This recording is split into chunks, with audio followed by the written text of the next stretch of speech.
Não, minha barriga tá muito grande aí. Então, tá, beleza, pode começar. A natureza fez o homem feliz e bom, mas a sociedade deprava-o e torna-o miserável. Salve meus bons, beleza? E aí galera, como é que vocês estão? Hoje a gente vai ter uma super aula sobre o iluminismo. Para compreender essa corrente filosófica, a gente precisa entender em qual contexto histórico ele está inserido. O iluminismo atingiu seu cume.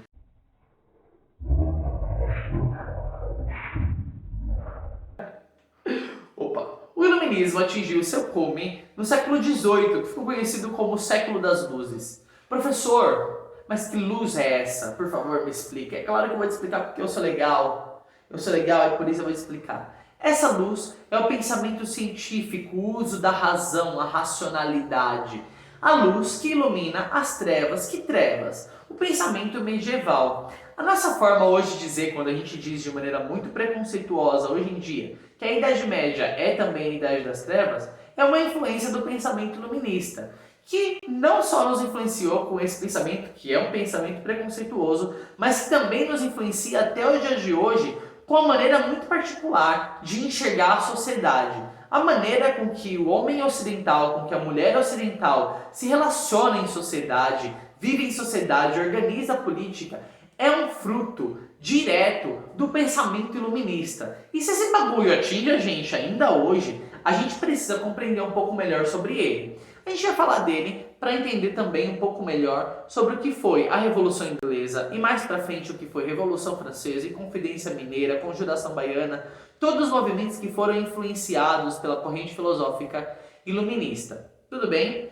Beleza. Por que eles chamam a Idade Média de Idade das Trevas? Primeiro porque essa nossa separação, essa nossa maneira de nos relacionar com a religião que nós temos hoje, separando a religião da ciência, colocando a religião como atraso ao progresso científico, é uma influência grande do pensamento iluminista que nós carregamos até hoje de maneira errada, mas a nossa sociedade só se relaciona assim depois do século XVIII em diante. Antes disso, o progresso científico não estava separado da religião. O homem religioso era também o homem científico e a sociedade convivia muito bem com isso. Mas o iluminismo, os filósofos iluministas vão dizer que a religião ela atrapalha nesse progresso científico.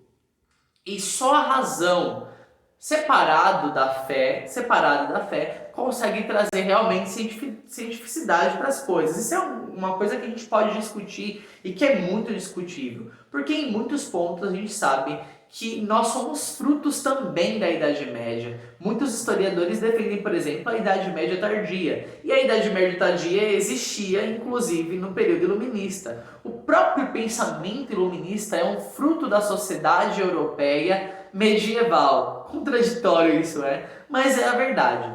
Além disso, o pensamento iluminista pode ser aqui, a gente pode fazer uma descrição rápida. Ele é anticlericalista, justamente porque o clero tinha uma posição política, social, intelectual privilegiada diante de toda a sociedade. E aí eles vão confrontar esse poder todo da igreja e vão dizer que é por isso que a Idade Média, que durante o período da Idade Média a sociedade não conseguiu progredir cientificamente. Vai ter um pensamento anti-absolutista também. Os caras não vão ser necessariamente contra a nobreza. Não é isso. Mas eles vão ser contra o poder absoluto, o poder do monarca, que não tem limite. O cara era aquele que executava as leis, era aquele que legislava e era aquele que julgava as leis. Ou seja, o monarca era o poder executivo, legislativo e judiciário.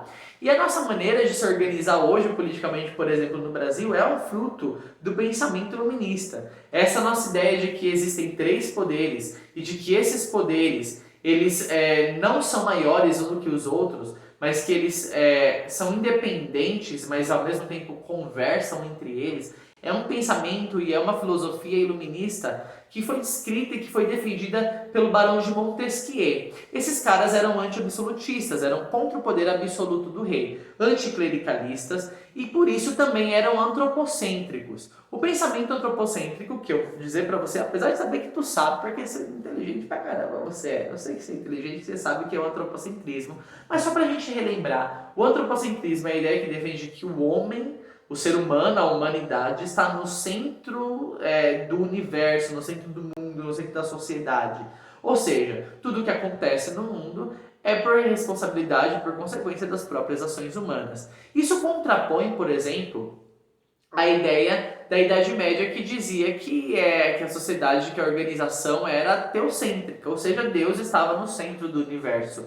Tudo o que acontecia no mundo, tudo o que acontecia na realidade humana era justamente porque Deus queria assim, e isso quer dizer respeito inclusive à organização social, ou seja, se você é de uma classe mais alta ou uma classe mais baixa, isso acontece porque essa era a ordem dada por Deus, tudo bem? E aí, diante de todos esses pensamentos, toda essa forma de pensar, os iluministas, os filósofos iluministas, muito deles serão burgueses e serão apoiados pela burguesia. Claro, a burguesia vê interesses claros nisso. Um exemplo disso é a Revolução Inglesa. A Revolução Inglesa foi a primeira revolução no mundo. A Inglaterra foi o primeiro país em que a burguesia conseguiu tomar o poder de fato. Porque apesar de ter muito dinheiro, os caras tinham muito dinheiro, tu sabe disso, não é só hoje que o burguês é safado, não. Isso é desde o final da Idade Média, quando a burguesia surge. Apesar de ter muito dinheiro, a influência política, principalmente na França e na Inglaterra, que é onde se desenvolve o pensamento iluminista da burguesia, não era grande. Os caras não tinham muita influência política, tanto que na organização social de primeiro estado, segundo estado e terceiro estado, a burguesia estava junto com os camponeses. Esses caras, eles querem poder político, eles querem influência política. E eles vão alcançar isso na Inglaterra. E eu não vou falar muito sobre a Revolução Inglesa, porque tem um vídeo muito bom que eu vou colocar aqui na descrição para vocês, do Descomplica, entendeu? Ou quer que eu desenhe Revolução Inglesa, que eles explicam isso de uma maneira muito melhor do que eu conseguiria fazer. Mas o que basta a gente entender é a principal consequência. A principal consequência da Revolução Inglesa é que é o primeiro lugar onde a burguesia vai conseguir tomar o poder, e justamente por conta disso a gente chega à Revolução Industrial um pouco mais para frente, depois da Revolução Inglesa. Além disso, o Iluminismo também vai lançar as ideias da Revolução Francesa, que vai revirar a França aqui no final do século XVIII. Vocês devem lembrar um pouco sobre a Revolução Francesa, mas talvez mais para frente eu grave um vídeo para a gente recordar um pouco sobre a Revolução Francesa.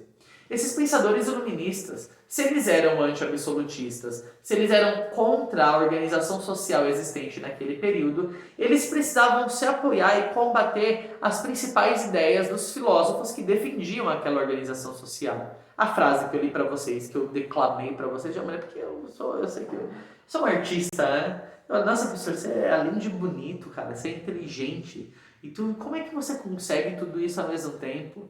Não é muito difícil, né, gente? Porque você está ligado, né? Mas, apesar das brincadeiras, a frase que eu disse para vocês aqui no começo, que o homem nasce bom e feliz, mas a sociedade deprava-o e torna-o miserável, é uma frase do Jean-Jacques Rousseau, que ele contrapõe uma ideia de um dos principais pensadores e filósofos absolutistas, que era o Thomas Hobbes. O Thomas Hobbes dizia que o homem era o lobo do homem, ou seja, que a natureza humana era vil, era ruim, e que o único cara capaz de organizar toda essa natureza humana e capaz de pôr fim a essa maldade humana era o monarca, porque esse poder foi instituído para ele e a ele por Deus. Então ele defende aí também o direito divino. E o que o Rousseau vai falar? Cara, tu é um cabaço. Porque o homem não nasce vil, o homem não nasce ruim, não nasce pecaminoso. Muito pelo contrário, é a organização social na qual ele está inserida, é essa sociedade, porque ele estava falando daquela sociedade e daquela organização social, que vai tornar o homem depravado e que vai tornar o homem miserável. E aí ele vai falar um pouco contra a propriedade privada, e não vai falar que o cara era comunista, né? Ele vai falar, comunista, professor, esse cara era comunista igual você, professor, que você também é comunista, que eu tô ligado que você está defendendo um comunista. Não, gente, não é isso que eu tô falando. Ele está refletindo sobre a sociedade na qual ele estava inserida. E a sociedade que ele estava inserida não era tão diferente da nossa no sentido de desigualdade. Era uma sociedade muito desigual. Mas era uma sociedade em que algumas classes eram muito mais privilegiadas do que outras. E era contra essa sociedade que ele estava dizendo. E o que ele queria dizer é que a maneira com que a propriedade privada estava distribuída tornava o homem depravado e miserável. Era essa a principal crítica do Rousseau. Esses pensamentos, eles vão influenciar muitos movimentos mundiais. Já falei para vocês da Revolução Inglesa, da Revolução Francesa. No Brasil, a Inconfidência Mineira, a Conjuração Baiana, e vai chegar até nós no dia de hoje, quando a gente fala sobre cientificismo, quando a gente fala sobre o uso da razão, sobre a ideia de ter uma teoria científica, uma metodologia científica, tudo isso é fruto do iluminismo que chega até nós. Então não adianta tu achar que você fala, não, porque eu sou o pica, eu sou o bonzão. Sou bonzão e ninguém me influenciou, professor. É mentira, cara. Você é fruto da cultura que você tá. Você é fruto da sociedade, do meio onde você está. E a gente tem embutido na nossa maneira de pensar e de se relacionar com o mundo ainda hoje uma influência iluminista muito grande. Eu espero que tudo isso que eu tenho explicado para vocês não fique só na teoria, mas que ajude você a olhar para a sociedade e a fazer uma análise da sociedade, uma análise real, para que pelo menos a gente consiga compreender a realidade na qual nós estamos inseridos. A nossa aula vai acabando por aqui. Espero que tenha te ajudado, espero de verdade que tenha te ajudado. Qualquer coisa, deixa aí no comentário, eu vou depois olhar nos comentários aqui embaixo. Não esquece então de acessar o link que está aqui embaixo, que eu vou deixar para vocês, o Descomplica, que vai falar um pouco sobre a Revolução Inglesa. Eu quero que vocês assistam esse vídeo sobre a Revolução Inglesa, à luz do que eu acabei de te explicar. Então eu quero que você entenda que a Revolução Inglesa é também um fruto desse pensamento iluminista e como é que isso vai alterar a organização política de todo um país e que depois vai influenciar toda a Europa. Porque isso vai influenciar toda a Europa. Tudo bem? Espero que tenha ajudado vocês. Fiquem com Deus, galera. Não esqueçam de beber água, se hidratem, beleza? Mantenha a carteirinha de vacinação de vocês em dia e a gente se vê mais. Até mais, meus bons!